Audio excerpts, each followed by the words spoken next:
Angel நிலா angel நிலா angel நிலா. Hi சுட்டீஸ், வாழ்க வளமுடன். கவலைப்படாதே சித்து. ஒரு கெட்ட சம்பவங்களை மறக்க வேண்டும் என்றால் பல நல்ல செயல்களை செய்தால் போதும். நீ என்ன செய்ய வேண்டும் என நான் சொல்கிறேன். சித்து, அதற்கு முன் முழு பூசணிக்காயை சோற்றில் மறைத்த கதையை சொல்கிறேன் கேள். ஏஞ்சல் நிலாக்கா, முழு பூசணிக்காய சோற்றில் மறைப்பதென்றால் முழு பூசணிக்காய அப்படியே சோற்றில் மறைத்து வைப்பதா? அது அப்படி இல்லை சித்து. அப்படிதான் எல்லோரும் தவறாக பொருள் சொல்லிக் கொள்கிறார்கள். ஒரு ஊரில் உத்தமன் என்னும் ஒருவன் இருந்து வந்தான். அவன் சிறு சிறு திருட்டுகளில் ஈடுபட்டு வந்தான். அவன் ஒரு நாள் ஒரு தோட்டத்தின் அருகில் நடந்து வந்து கொண்டிருந்தான். ஆஹா, எவ்வளவு பூசணிக்காய்கள்! யாருக்கும் தெரியாமல் நிறைய பூசணிக்காயை பறித்து விடலாம். இதை சந்தையில் விற்றால் நிறைய பணம் கிடைக்கும். ஏன் யாரப்பா அது என்னோட தோட்டத்துல பூசணிக்காய் களவாடுறது? ஓய் நில்லுங்கிறேன்ல. அப்போ இத்தனை நாளா நீதான் திருடினியா? வா, உன்னை பொதுமக்கள் முன் நிறுத்தி இதற்கு நியாயம் கேட்கிறேன். உத்தம திருடனுக்கு அபராதமும் அவனுக்கு சரியான தண்டனையும் கொடுக்க வேண்டும். ஐயா, என்னை மன்னித்து விடுங்கள். இனி என் வாழ்நாளில் நான் திருடவே மாட்டேன். உழைத்து பெரிய மனிதனாக உயர்ந்து பெரும் பணக்காரனாக உயர்வேன். ஐயா, என்னை மன்னித்து விடுங்கள். சரி, பல நாள் திருடன் ஒரு நாள் மாட்டுவான். அதுபோல உத்தமன் திருடன் மாட்டிவிட்டான். அவன் குற்றத்தை ஒப்புக்கொண்டு மன்னிப்பு கேட்டுக்கொண்டதால் பூசணிக்காய் திருடனை மன்னித்து விடுவிக்கிறது இந்த பஞ்சாயத்து. இதற்கு மேல் அவன் எங்கேனும் திருடினால் போலீசாரையும் ஒப்படைக்கப்படுவான் என்பதையும் தெரிவிக்கிறோம். இனிமேல் திருடுவதை விட்டுவிட்டு நானும் இதே போல விவசாயம் செய்து காய்கனிகளை விளைவித்து நிறைய பணம் சம்பாதித்து பெரிய பணக்காரனாக போகிறேன்.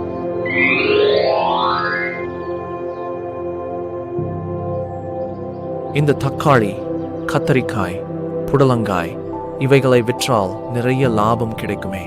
உழைப்பே உயர்வு என்பது இதுதானா? இங்க பாருங்கள், தக்காளி மிகவும் புதியது. இது கத்தரிக்காய் மிகப்பெரியது. இந்த புடலங்காய் மிகவும் சுவையானது.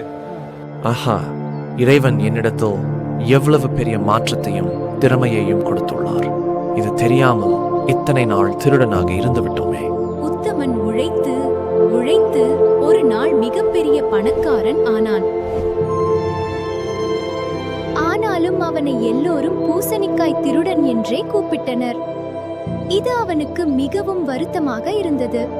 பூசணிக்காய் திருடன் போகிறார், பூசணிக்காய் திருடன் போகிறார், பூசணிக்காய் திருடன் போகிறார். மனவேதனையில் வேகமாக ஒரு முனிவரை பார்க்கச் சென்றான்.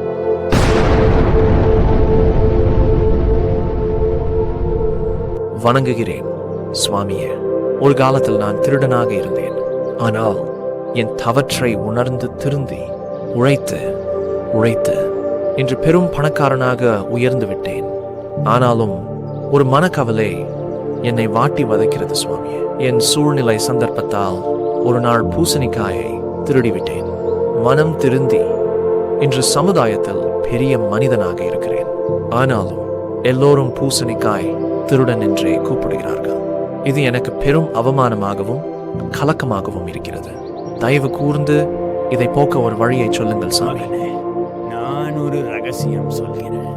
அதை செய்தால் பூசணிக்காய் திருடன் என்னும் பெயர் மாறிவிடும். மகனே, நீ இப்போது பெரிய பணக்காரனாக இருக்கிறாய்.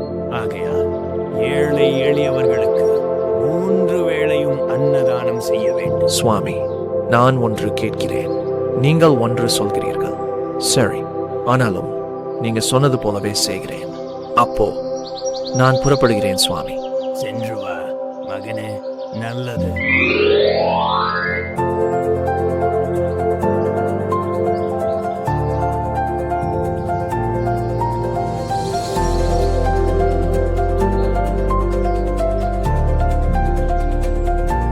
அன்னதானம் போடுகிறாரே அவர்தான் போகிறார், சாப்பாடு போடுகிறாரே அவர்தான் போறார். அன்னதானம் போடுகிறாரே அவர் போகிறார்.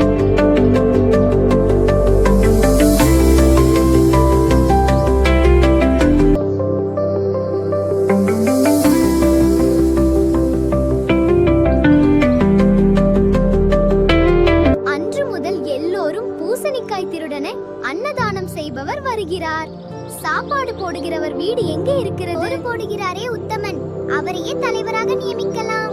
சோறு போடுபவரை பார்க்க போகிறேன் என்று மரியாதையுடனா அழைத்தார்கள். சித்து, இதிலிருந்து உனக்கு என்ன புரிகிறது? நானும் பல நல்ல காரியங்களை செய்தால் எனக்கும் பெயர் மாறிவிடும். வணங்குகிறேன் சுவாமி. நீங்கள் சொன்னது போலவே நான் 3 வேளையும் எல்லோருக்கும் அன்னதானம் செய்தேன், சோறு கொடுத்தேன். இப்போது எல்லோரும் என்னை அன்னதானம் செய்கிறவர் வருகிறார், சோறு போடுபவர் போகிறார். சோறு போடுபவர் நீண்ட காலம் நன்றாக இருக்க வேண்டும் என்று சொல்கிறார்கள். இப்போது பூசணிக்காய்களுடன் என்ற பெயர் நீ போட்ட சோற்றால் மறைந்தே போனது தெரிகிறதா? ஏஞ்சல் நிலாக்கா, என்னையும் எல்லாரும் மாம்பழத்திருடன் கூப்பிடுவாங்களா? பயப்படாதே, நீ மாம்பழத்திருடன் இல்ல, எல்லோரும் உன்னை நேசிக்கிறார்கள். வாக்கா சித்து, கவலைப்படாதே. உத்தமனை விட நீ இன்னும் சிறப்பான காரியம் செய்ய போகிறாய். சுட்டீஸ்கலா, இப்ப புரிஞ்சுதா முழு பூசணிக்காய சோற்றுல மறைத்த கதை? இதே போல இந்த கதைகள் கேட்க சப்ஸ்கிரைப் பண்ணுங்க, பெல் ஐகான் அழுத்துங்க, ஷேர் பண்ணுங்க. இந்த மனிதர்கள் அமாவாசை அன்று மட்டும் எங்களுக்கு கூப்பிட்டு விருந்து கொடுக்கிறார்கள். மற்ற நாட்களில் பசிக்கு ஒரு வடகத்தை எடுத்தால் கூட கையில் கிடைத்ததை கொண்டு அடிக்கிறார்கள். சுயநலவாதிகள்.